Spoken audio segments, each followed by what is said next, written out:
सोनीपतमध्ये नातेसंबंधाचं वास्तव दाखवणारी एक हृदयद्रावक घटना समोर आली आहे। वडिलांचं अखेरचं दर्शन घेण्यासाठी देखील मुलींना वेळ मिळाला नाही।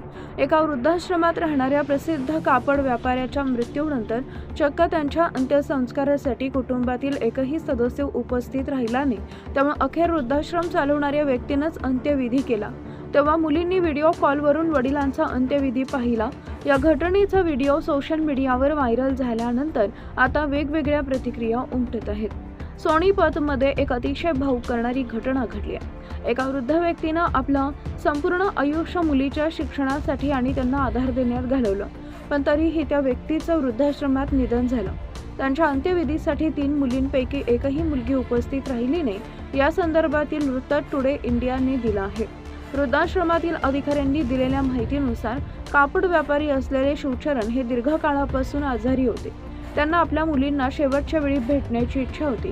त्यांच्या मृत्यूची सूचना देऊन देखील त्यांच्या 3 मुलींपैकी कोणीही वृद्धाश्रमात आलं नाही किंवा अंत्यविधीला उपस्थित राहिलं नाही। अंत्यविधीला उपस्थित राहण्याऐवजी मुलींनी अंत्यविधीच्या खर्चासाठी 5100 रुपये पाठवले आणि वडिलांचा अंत्यविधी व्हिडिओ कॉलवरून दाखवण्याची विनंती केली। या घटनेचा व्हायरल व्हिडिओमध्ये दिसत आहे की वृद्धाश्रम चालवणारे काही जण त्या व्यक्तीचा अंत्यविधी करतात। त्याचवेळी एक जण अंत्यविधीची प्रक्रिया सुरू असताना एक मुलगी व्हिडिओ कॉलद्वारे अंत्यविधी पाहत असल्याचं दिसतंय। या घटनेबद्दल बोलताना वृद्धाश्रमाच्या एका अधिकाऱ्यानं सांगितलं की शिवचरण यांनी त्यांचे शेवटचे दिवस या आश्रमात घालवले। या वृद्ध व्यक्तीला आपल्या मुलींना भेटण्याची खूप इच्छा होती।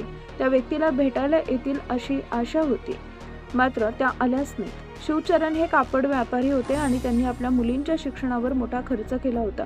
मात्र जेव्हा त्यांना निरोप देण्याची वेळ आली तेव्हा त्यांचे कुटुंबीय तिथे आले नाही।